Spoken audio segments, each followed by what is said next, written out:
guess what? It's time. I've just drove Jess's race car into the shed and we're going to pull the motor out and put the new motor in, which I'm very excited to do. It's going to be a good job. Not necessarily an easy job, but it'll be a good job. I'm going to get a video of the sound of listen to it on idle and a couple of revs before we pull this motor out and have a comparison for the new motor, see if it sounds much different.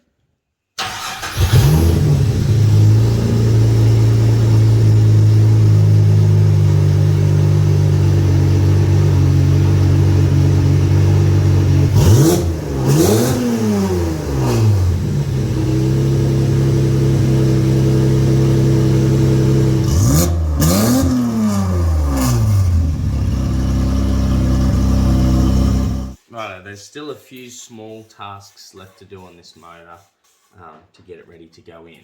They can all be done while the motor's in there, except for putting this back plate on. But I can't obviously put that on while it's on the stand, so it's sort of a case of when I get this off of the stand, hanging on there, I'll do that back plate and then it can go straight in. But at the moment, I've got a Welsh plug. And I'm just sanding the inside of the timing cover here, get it all cleaned up so we can put the Welsh plug in there and have it seal. And this is for block the heater hose off.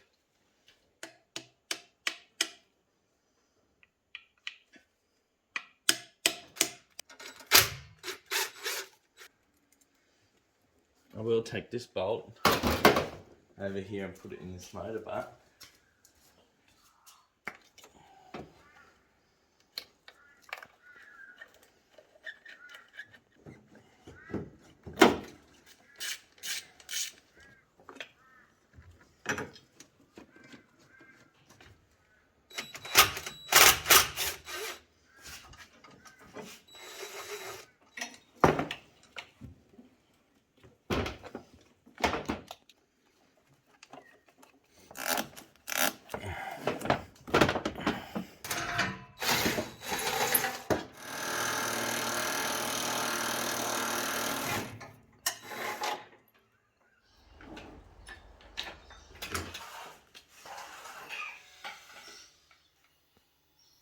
What I'm doing is, this is the heater pipe, right? And it goes in here. What I've just done, I just hammered it shut and then put a bit of weld across the end of it, same as the one that was in Jess's race car.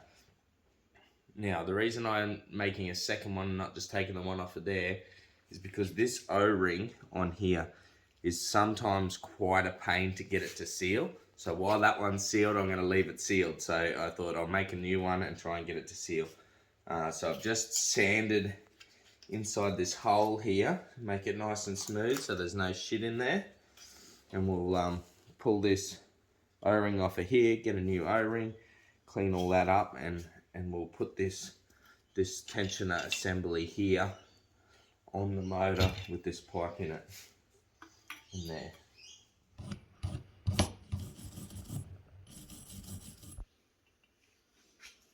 Babe,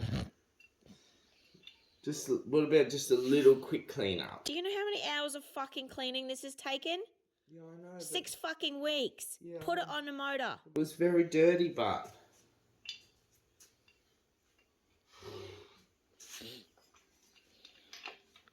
See, you can't even see it. You can. It looks gross now. Did you build... Is that a new motor, or is that just a wrecker motor you pulled out of a car?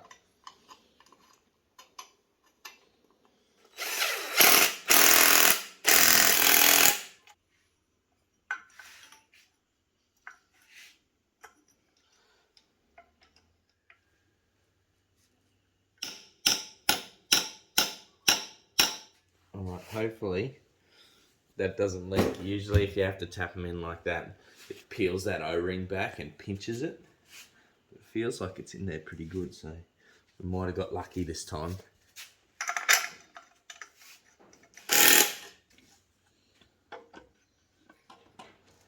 Okay.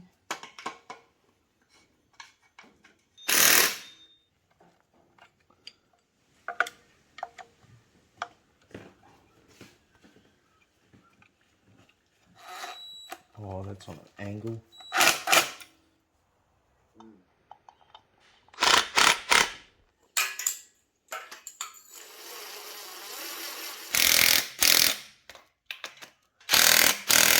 This is the bolt that I shaved down because I knew it fouls on the back of this. So you got to shave the head off of it, make it shorter.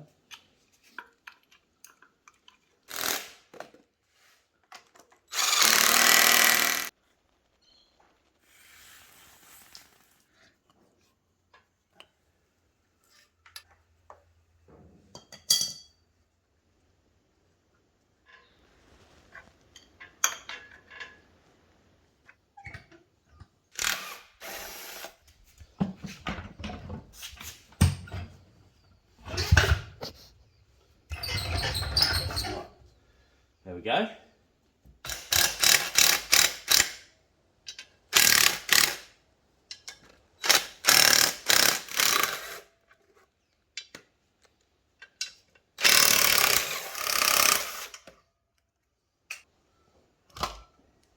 There we go. A few hot spots on there, baby.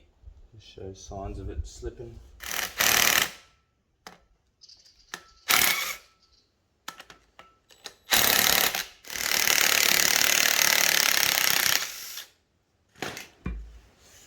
There we go.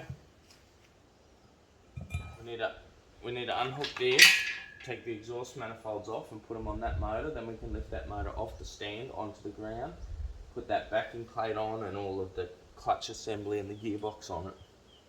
Engine mounts, starter motor, all that stuff.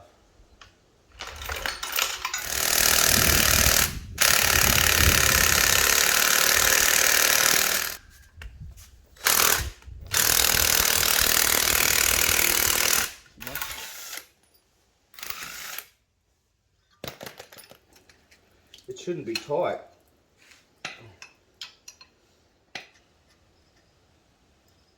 So the reason we're swapping the exhaust manifolds from that engine to this one and the engine mounts from that one to this one, not using the ones out of the normal car, is because these engine mounts are custom made, because obviously this is an Ecotec engine in a VE Commodore, so you can't just use factory engine mounts because they came out only with an alloy tech. So that's why we've got these homemade engine mounts. And these exhausts, this here exhaust manifold is off of a VS Commodore, and see how it tucks in a little bit further, like it's closer in. The VY ones come out, they sit out about here. And the issue with that, with the VEs, is the steering column comes down here, so you can't get clearance between the steering column and the exhaust. So you've got to use the VS one, tuck it in a little bit closer to get the clearance. Some people are moving their steering shafts out and around it, or in and around it, which probably is a good idea. I wanted to do it originally with this car, but never got really around to getting it done. We just got it racing and just kept racing it, sort of thing. So yeah, I'm gonna put the back plate on. Let's find it.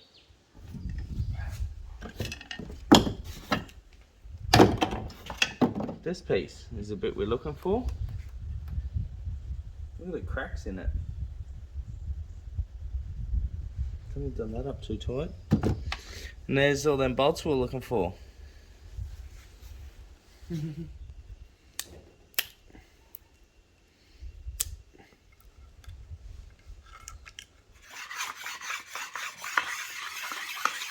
Righto, so Jess has got to go to work, so I'll just tell you what I'm going to do and you'll just have to imagine it. So I'm going to put this plate on the back of the motor, a new rear main seal in it.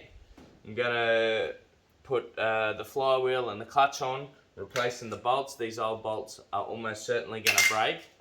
I've got to block off this EGR, I've got to block off this little spout here. I've got to put two pulleys on the front, the power steering pump pulley and the water pump pulley. And then the gearbox and all that will go on, and I'll put the motor in the car. Righto, gearbox is on, clutch is all done. I had to replace the bolts in the clutch because they were a bit weak and they didn't make tension. And I did snap one of them, so I put new bolts in the clutch as well, not just in the flywheel. Got it lifted up, ready to go in now. There's still a couple of bits left to go on the motor, but majority of it's all there and ready to go. So it won't be a quick job, I'm sure of that. It'll take a little bit to get this in, because I've got it hanging funny. See how it's hanging real flat? And I want it to be tipped. And I tried really hard to have it tipped, but it just fucking wouldn't tip.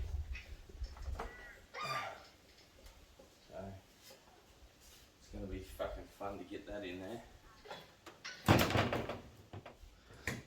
Push this down.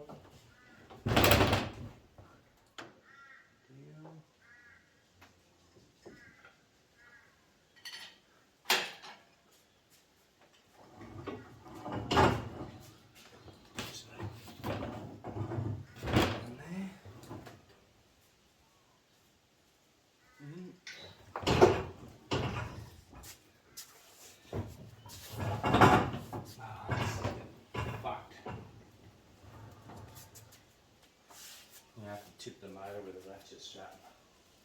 Right, I tied a ratchet strap to the front and did it up, and that tipped the motor back for me, so I was able to get it in a bit further.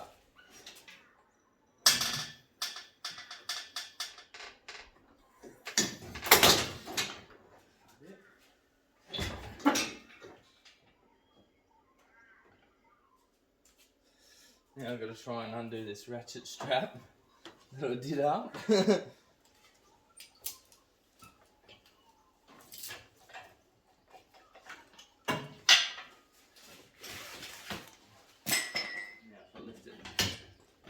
Jack it back up.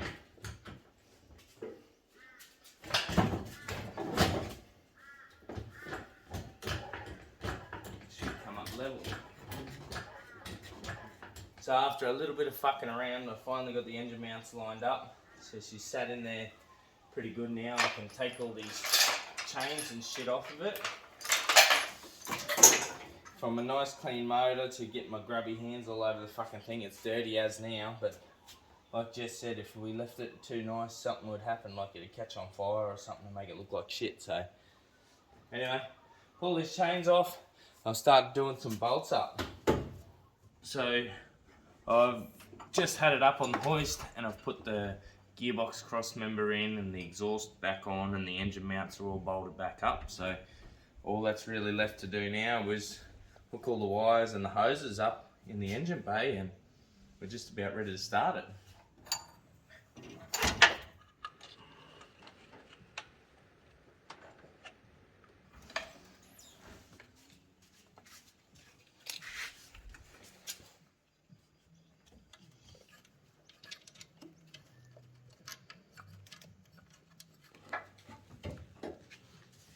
Put this hose on.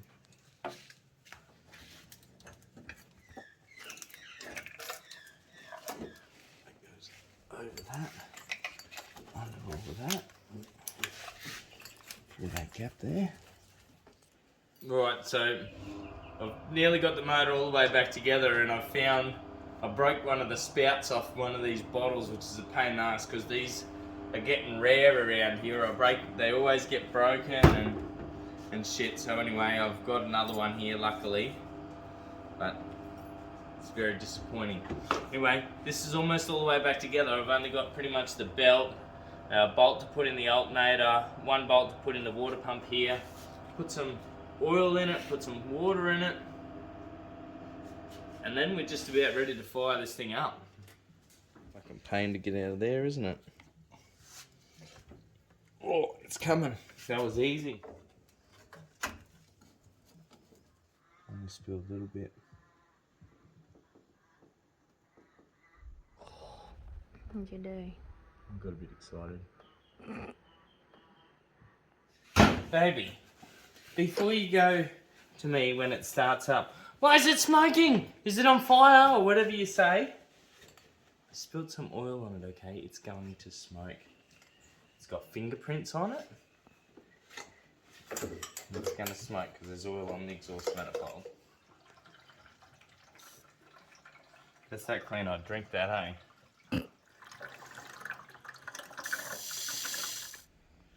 Rightio, so we've purposely left the injectors unplugged the spark plug's out and the crank angle sensor unplugged.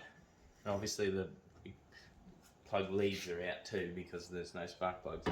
Now the reason we've done that is because I don't want any compression in the motor when I'm trying to build oil pressure up. That's why the plugs are out. The injectors are out because I don't want to be squirting fuel into the cylinders, so then when I do finally put the plugs back in, it ends up with a whole bunch of fucking fuel in there and fouls the plugs very straight away on startup. So that's why we've gone with those options. Crank angle sensor just to make sure that you're not getting any sparks coming out of your leads and shit. I'm just going to have a quick look around and make sure I haven't forgot anything, because I'm very likely to have forgotten something because I've just put it in like an hour and a half from hanging over there on the ground. So just gonna like pretend I'm looking at shit, you know, like, oh yeah, yep, there's a bolt in that hole, yep. I haven't put any power steering fluid. See, that's how you do it. And you go, oh, and I'd rather it not go, make that fucking whining noise when I start it, so. Oh. Too fast. Nearly spilled it, eh? Is it spinning fast up there? I'm getting a little... Oh, here we go. Whoa. See, she just jumped up. Ready? All of a sudden, it just took up. Ready? Look. There we go. I think that's pretty good oil pressure. I was getting nervous, to be honest. I was like, oh, fuck, what have we done? I forgot to put the spring in the oil pump. Nah. That's good. She's pushing 70 psi oil pressure just on the starter motor, so I'm pretty happy with that. That one. Oh my god, do I stand back like? No, you won't have to. Alright, it's in neutral. Be on. Are we ready? Alright, I'm pressing it.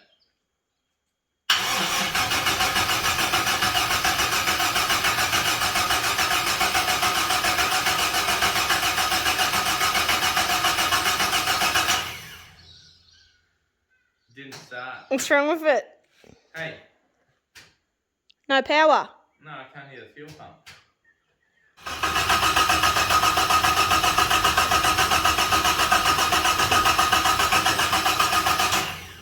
Like, everyone's thinking, you fucking hopeless cunt. Oh, well now it's got all the fuel, it's gonna be fucking... It's full of fuel in there. It'll start this time.